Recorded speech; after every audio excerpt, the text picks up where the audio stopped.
Oh hey, I'm just cooking up a little pastrami here, enjoying a Friday afternoon, and I'm gonna post a pretty cool video with Johnny Ray Zone. You wanna see this pastrami? It's been going for a few hours now. Looks pretty good. Just a little piece, kind of like a chunk off of a whole brisket, just the point. Anyways, enjoy this conversation with Johnny Ray Zone. I had a great time when I was in LA, and I can't wait to go back. Moose Craft and Heart Barbecue are actually in town right now, so I'm going to try to go hang out with them. But have fun. Thanks for watching. It's already been taken over. Yeah. Like we have 20,000 pounds of spices back there right now. You know what I mean?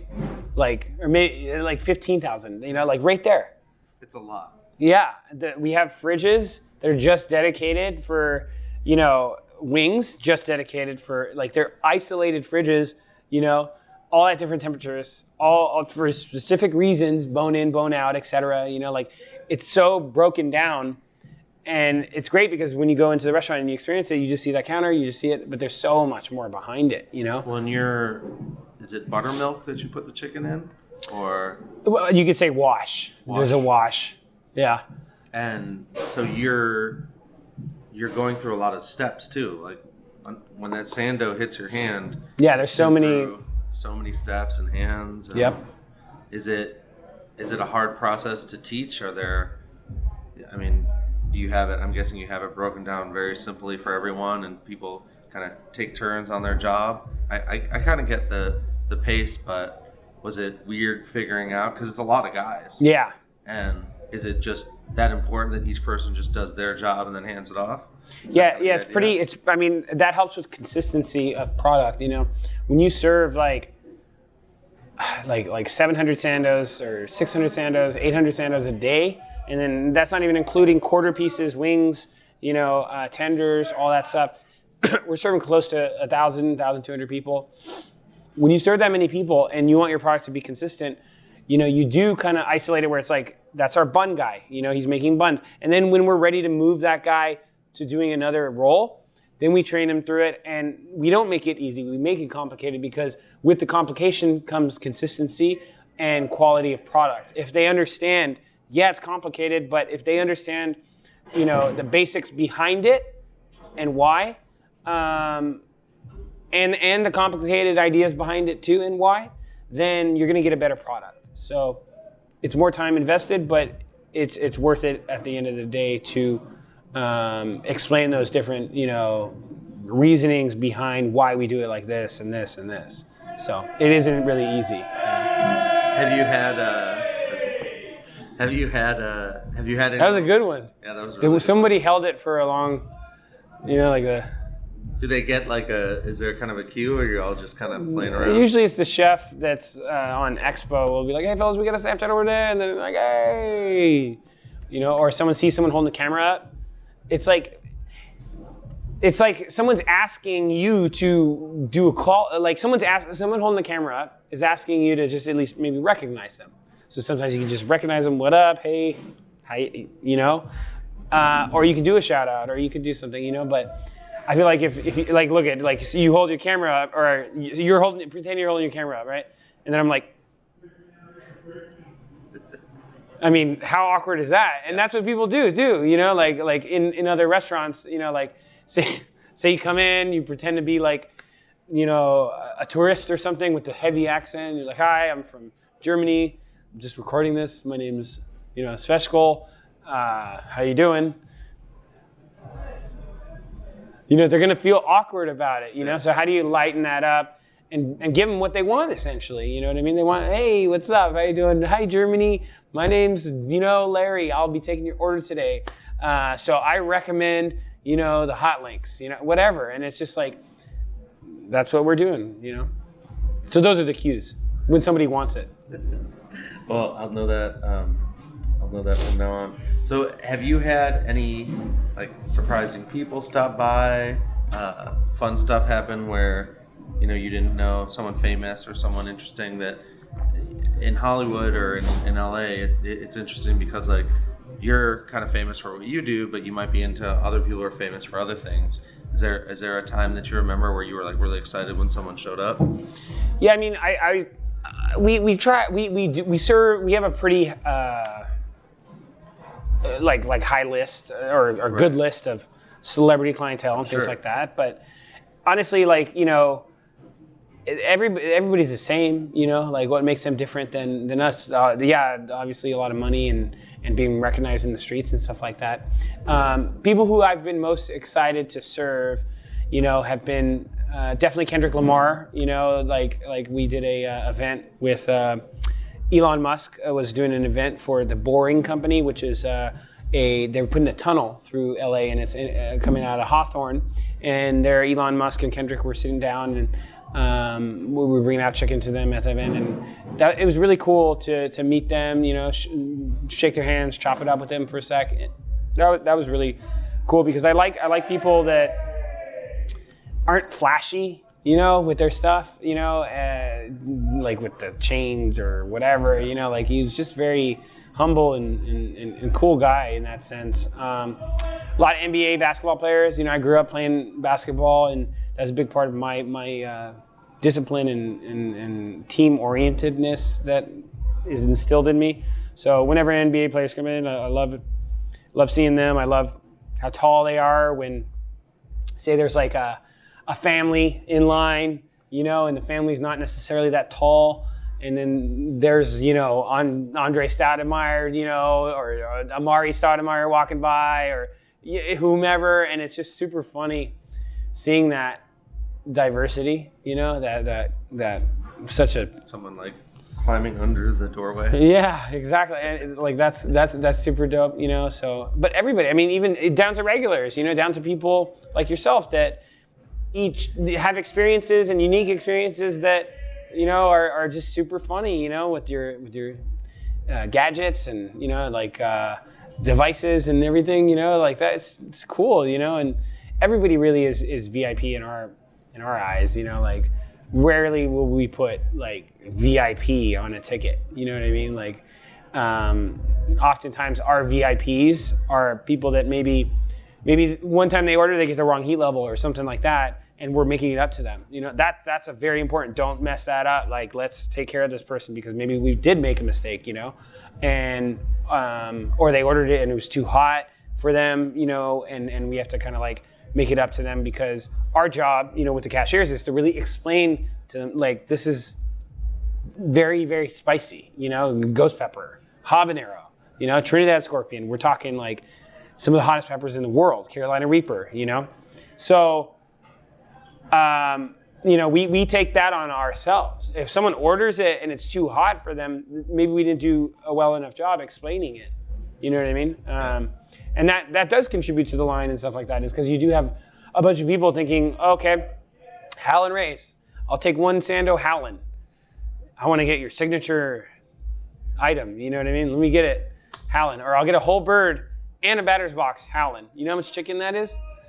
It's like $60-something worth of chicken. That's a lot of wings and a whole chicken, and they're getting it Howlin', you know? And so we have to like reel it back, slow it down, and explain to them like, hey, have you had ghost pepper before? Or we'll just give them a sample, and we'll be like, here's our extra hot to try.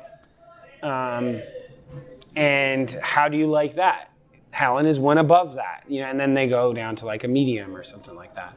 Because it's our job, you know, being in the hospitality industry, to take care of people.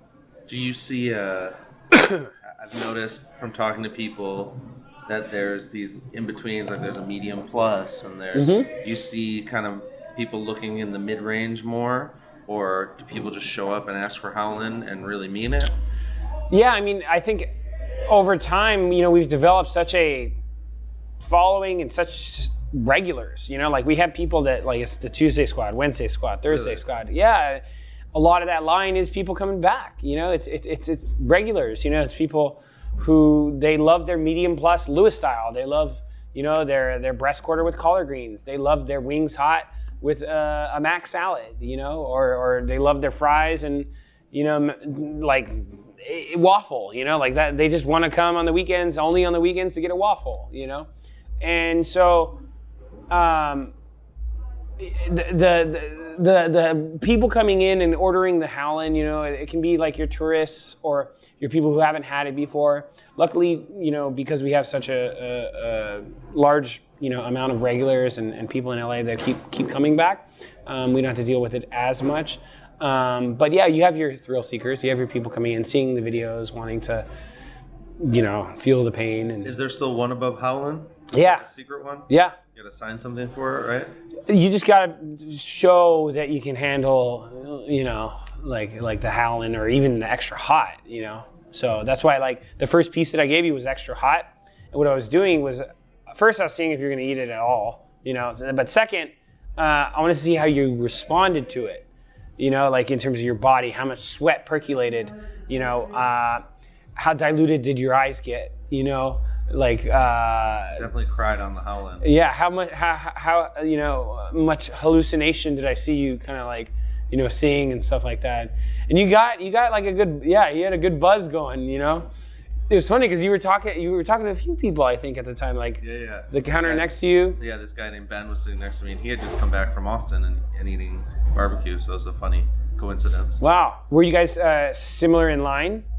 I think so.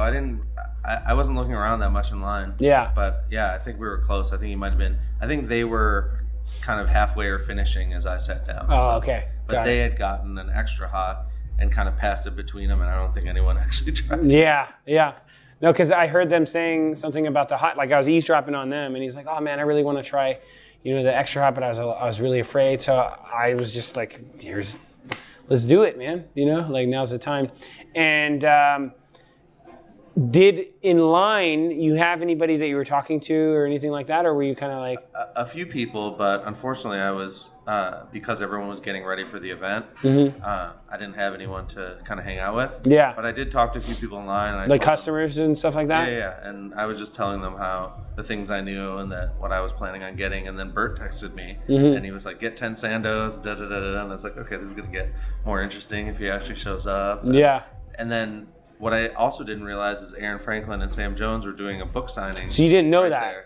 Yeah, and then Yeah. all of a sudden, I look and I was like, "There's Aaron," and I look and I'm like, "What's up, Sam Jones?" And he shook my hand. He was like, "Good to see you, man." Yeah. Because I've run into him at a bunch of events, but it was just hilarious because I was like, "Oh, So you were here for us.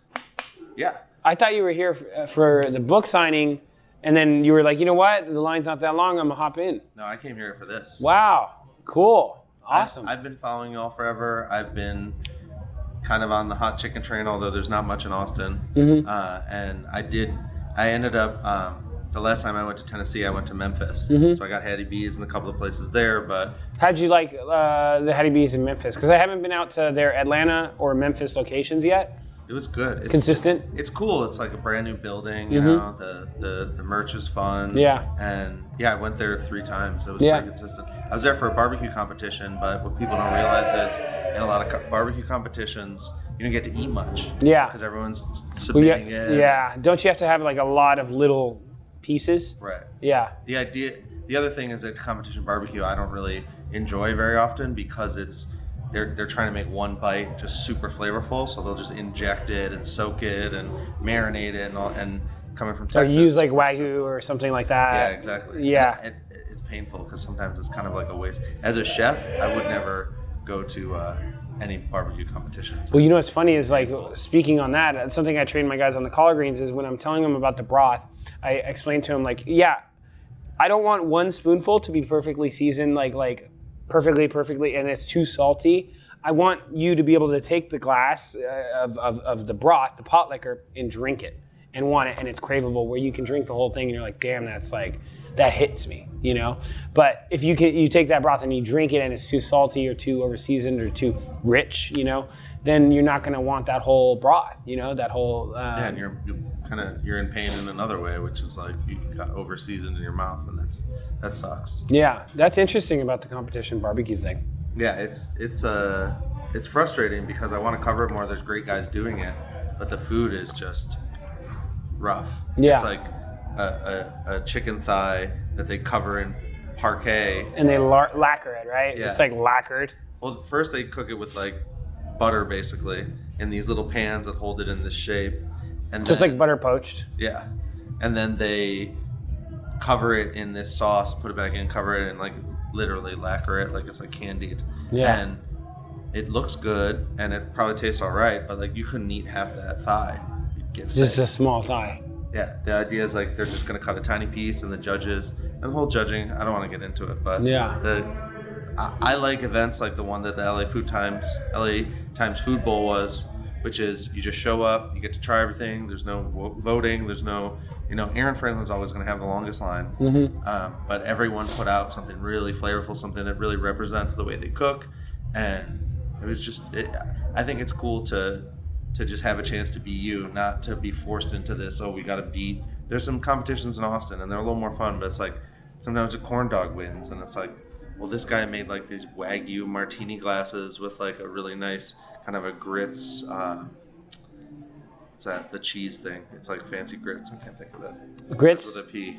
What? With it's a like P? a cheese Uh-huh. you make. It's Italian. Uh-huh. And it's kind Parmesan? No. It's kind of like grits. It's a dish that starts with P. Polenta. Polenta. Got it. It was like a polenta with a perfect piece of Wagyu brisket, and I was like, that was an incredible bite. But the corn dog won because it was still warm when it got to the judges' table. Just like it's just stupid. Yeah. And I like when people get to express themselves fully. It's kind of like how you guys, you just get to you do exactly what you want. You figured out the spices. You figured out the process. Did you see this area change? I mean, obviously this wasn't, this isn't part of kind of what was originally here. Like I went to Scoop across the way, and that was really awesome. Everyone in there told me to get the same flavor, which was hilarious. Oh, really? Yeah. What flavor? The Bianca bread. That's funny. And so they all told me, I actually got some before we met up too. Yeah, they're at. good. So you said I'm gonna go to Scoops, or they? Yeah, well, I was like, I just ate all the top food. I have to put something else in here. Yeah. I'll probably die. See, and that's also a big thing about why I don't serve ice cream. Like that's community. Those are your neighbors. And like. Were they here already? Yeah. So have you seen like your line or your attention to this spot change Yeah, more people show up. It wasn't like I was kind of scared of the concept of even opening here because it was so empty.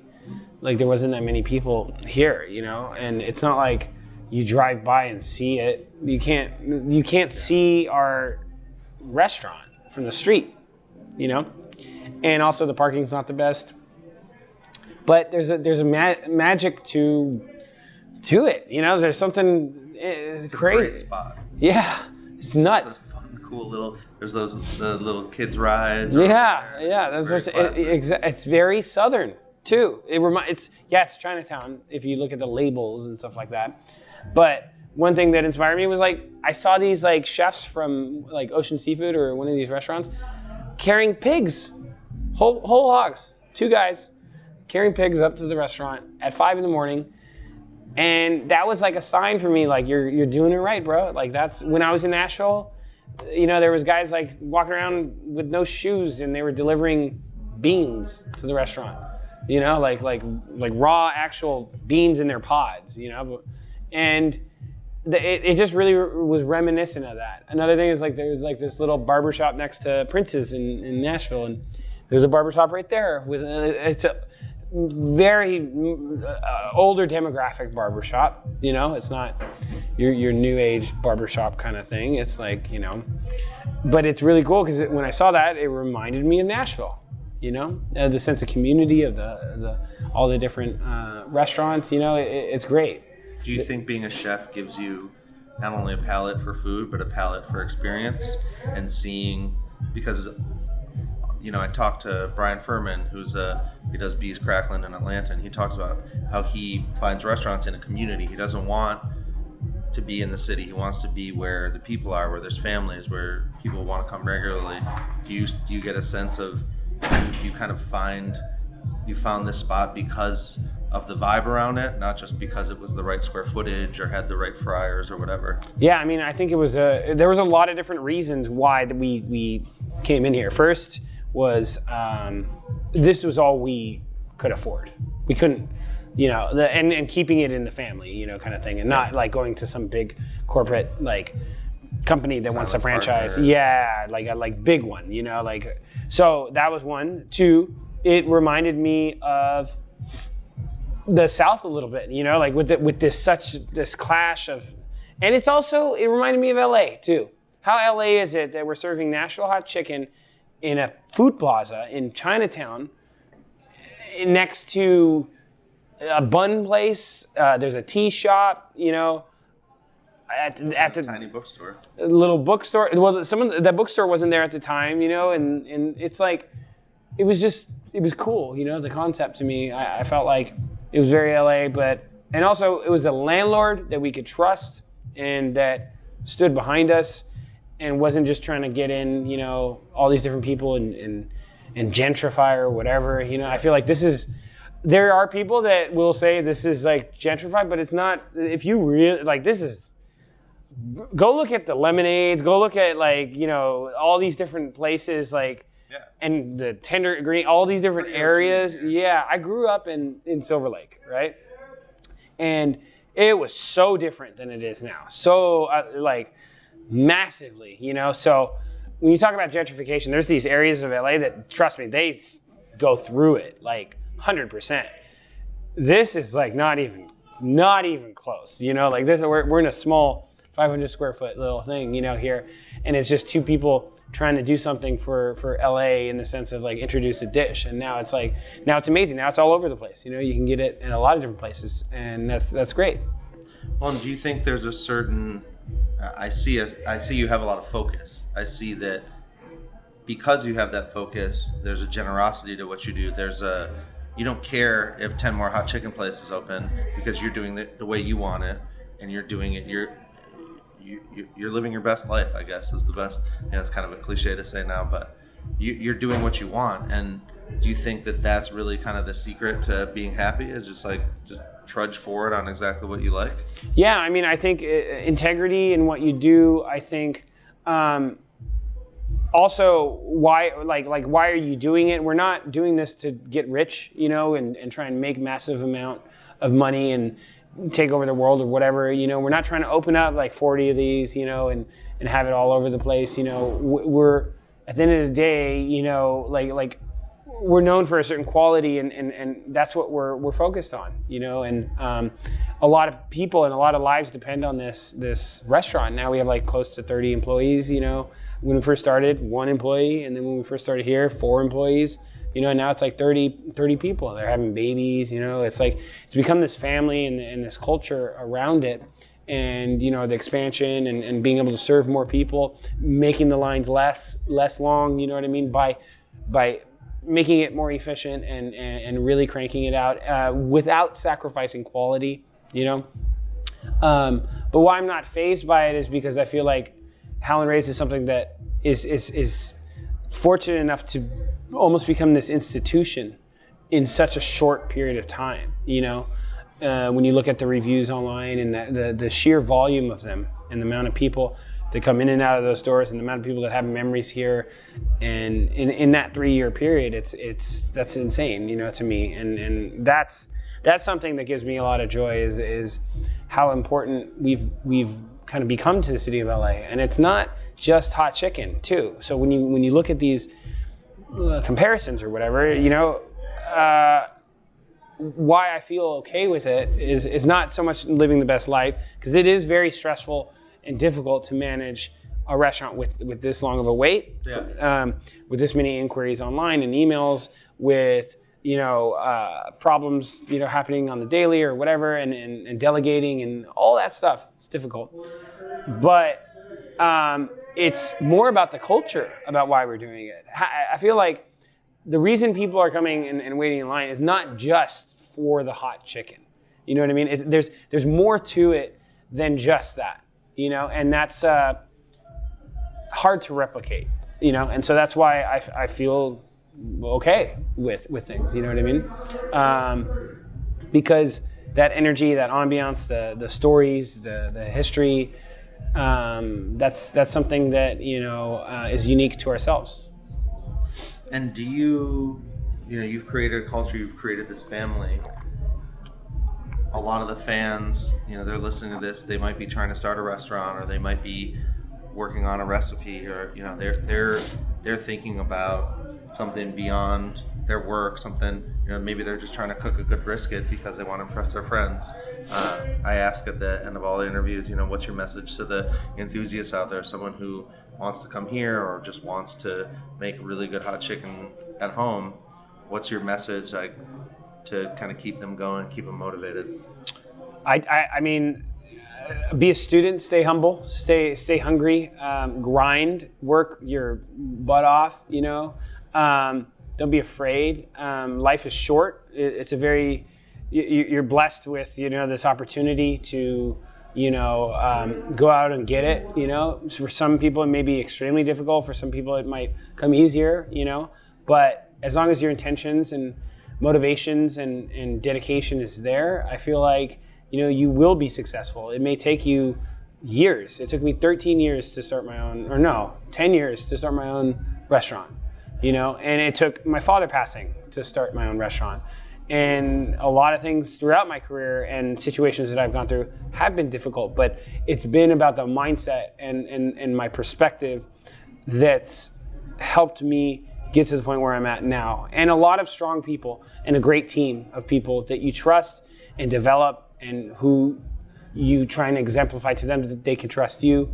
It's not just me, that is Howlin' Ray's. It's all the employees, it's Amanda, it's all the people in the back end. It's everybody, and so it'd be selfish to take credit for just that and saying me, but what's gotten me here in my career is definitely my mindset, getting, having something negative happen and turning that around into a positive, and how can I learn from that and grow from that? Constantly trying to improve and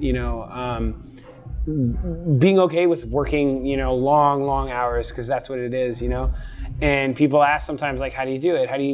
How are you still working on the line 3 years in at the same freaking restaurant serving fried chicken, right? Typically as a chef, 13 years in, the executive chefs, first off, they're not on the line at all, usually. Maybe they're on expo plating some food here and there, or they're doing the inventory, and then maybe not even doing the inventory. They were just kind of like managing, walking around. But here, it's like that's what makes me happy is serving the people, passing a sandwich, cracking a joke, or creating a memory, or facilitating a conversation between staff and customer by saying something like, hey Mauricio, tell them about that one time you went to Target and you got kicked out, and then he'll have to make up something, because maybe it's not necessarily a true story.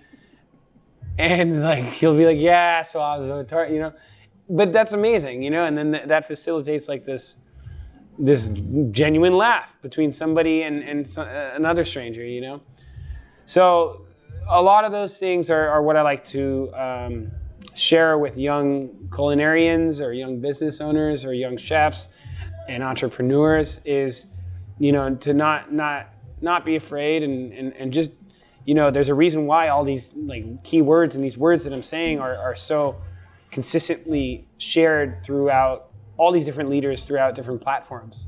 And it's because it's true, just really dedicating, motivating. They're not supposed to be taken for granted, And there's a reason why you always hear that. Because you can be like, oh yeah, stay motivated. Oh yeah, get educated. Oh yeah, be confident, be fearless, all that stuff.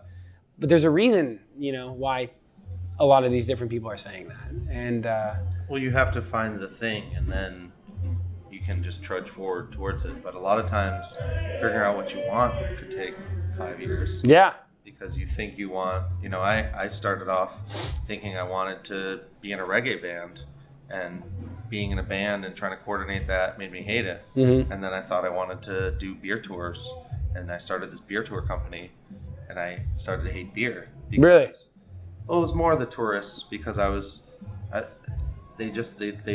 they had expectations, and in Austin there's some of the breweries are in these little industrial areas. They're not pretty, mm-hmm. but their beer's delicious and the experience is great. But just I got tired of people having a bad time because they wanted to. Yeah. I'm sure you have that challenge. People roll. Oh yeah, people show up to be like, this shit better be good. You know what I mean? And I'm like, you know, here, this is an extra sando for you. You know what I mean? This is coming from my man Mauricio's paycheck. You know, this is like trying to joke it, chop it up. You know, chop it down too. Chop that negativity down. And for some love or something. Yeah, you know, because there's a reason why they're being like that. You know, maybe they want the attention. Maybe they are having a bad day. You know, and even sometimes when the line's like 25 minutes, you know, we'll still get people trying to cut the line. It's like 25 minutes, like. Yeah. I was terrified to just go in and ask someone to bug you because I was like, I don't want anyone to think I'm skipping line.